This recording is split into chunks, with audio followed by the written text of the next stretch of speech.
قيل من الغرباء؟ قال الذين يصلحون إذا فسد الناس. في الوقت الآخر يصلحون ما أفسد الناس من سنتي.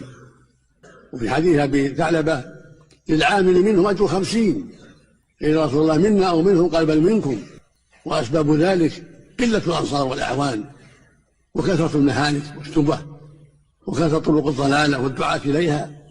فلهذا الصابر في آخر الزمان على العلم والعمل له أجر 50 من الصحابة، مثل أجر 50، لأنهم يجدون أعوانا في أول مجيء الإسلام، وفي نشاط الإسلام وفي نشاط المسلمين، وقوة الإسلام وقوة المسلمين، وكثرة الأعوان واندحار الأعداء. أما في آخر الزمان فالعكس، كثرة الأعداء وكثرة دعاة الضلالة وقلة الأنصار وقلة المعين على الحق